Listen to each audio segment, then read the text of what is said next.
राजमाता अहिल्यादेवी होळकर यांना वंदन करतो. तसेच उपस्थित असलेले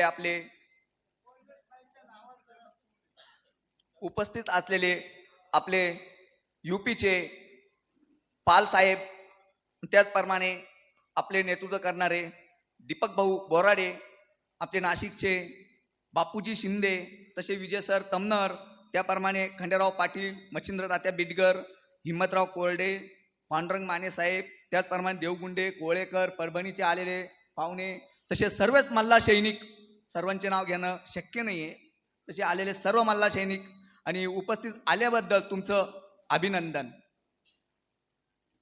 मित्रांनो,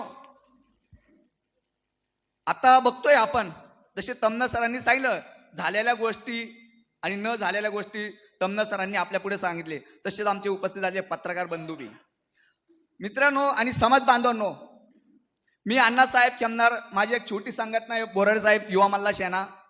माझे आदरणीय माझे दोघं तिघं गुरुजन वर्ग बसलेले, खंडेराव पाटील सर, मच्छिंद्र तात्या बिडगर, बापू शिंदे सर, म्हणजे पूर्ण महाराष्ट्रच नाही तो तुमचा हा मेसेज मी प्रत्येक गावाला खेड्याला भरपूर जणांना पाठवला की जय मल्हार बोलवून शिर्डी चलो.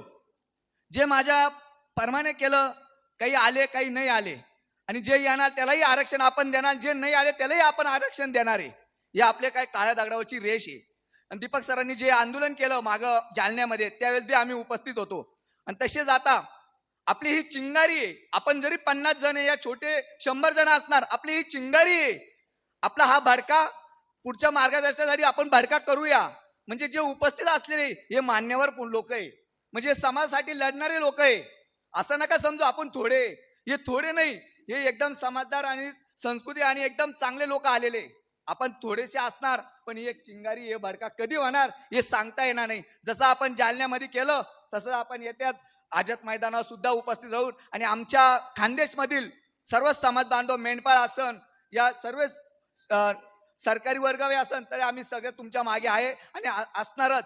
बोलण्यासारखं बी खूप आहे, पण मित्रांनो मला वाटतं आपण जरा सुस्त झालेलं दिसतोय, नाही ना?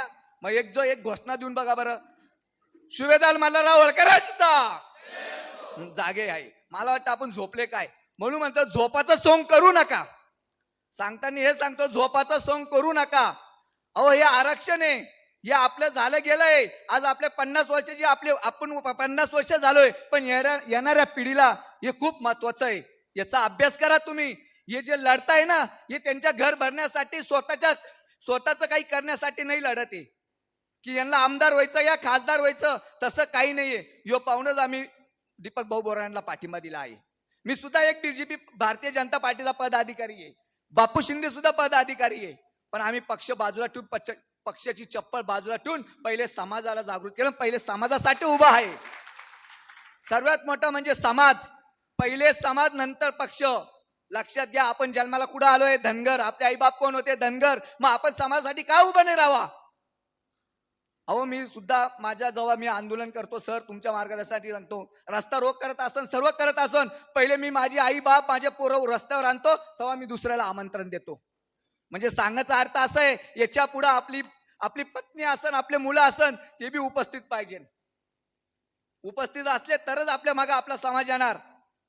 सांगासारखे बी खूप काही आहे. आरक्षण हे खूप महत्वाचं आहे. तुम्ही याच्यावर अभ्यास करा. नुसते आपण येतो, आपला एक नेता येतो, नंतर येतो. आमच्या खानदेशमध्ये तेच चालू आहे सर. आम्ही सुनील दंडगर सर असन, बापू हे कायम येतात. आमच्या खानदेश भागामध्ये खूप नेते आले, खूप मोठे झाले, तरी आम्ही त्यांच्या सोबत आहे. पण तुम्ही एक पक्षाचा शिक्का लावू नका. जसे विजय तमनार सर म्हटले, एक पक्षाचा जर शिक्का लावला, तुम्ही जर पद घेतलं या तुम्ही जर काही भेटून गेलं, तर तुम्ही तिथंच संपणार. दीपक सर, तुम्हाला आता एवढ्या पवित्र व्यासपीठावर बोलतोय की तुम्ही जर निष्ठवंत जर समाजाचं काम करणार, तर मोठ्या प्रमाणे तुमच्या मागे समाज उभा राहणार. आणि हा समाज तुम्हाला खूप सत्य मनाने सांगतो, आज परभणीवरून आलेले, हिंगोलीवरून आले, पाल इंदोरवरून, युपी वरून आलेले, हे का बरं? तुमचे काम बघून. तसंच मी बी धुळ्यावरून आलोय आणि आमचे ज्येष्ठ नाशिकवरून आलेले आमचे तात्यासाहेब. म्हणून तुम्हाला सांगतो सर, तुमच्या शब्दाला आमच्या शब्दाला तडा जाऊ नका. तुमच्या मागे आम्ही कायम खंबीरपणाने उभा आहे आणि तुम्ही जवाबी हक्क मारशान तेव्हा आम्ही हजर आहे. म्हणतात ना, आपला पिवळा झेंडा फडकला तसा धनगर राजा भडकला आहे. काय पिवळा झेंडा फडकला, धनगर राजा भडकलाय. म्हणून सांगतो मित्रांनो, झोपाचं सोंग करू नका. तुम्हाला सांगतो झोपाचं सोंग करू नका. आपल्याला आरक्षणाची खूप गरज आहे. भरपूर आश्वासन दिले, भरपूर आपला घास आला तो तोंडापासून वापस गेलेला आहे. आता आपल्याला दीपक भाऊ बोराडे नेतृत्व करणार आहे. म्हणून खरंच सांगतो तुम्हाला हात जोडून विनंती आहे की आपण यांच्या मागे उभे राहा. एवढंच मी बोलतो. बोलण्यासारखं खूप काही आहे पण वक्ते बी खूप बसलेले. एवढंच मी बोलतो. जय मल्हार, जय हिंद, ओम साईराम. येळकोट येळकोट येळकोट येळकोट. धन्यवाद.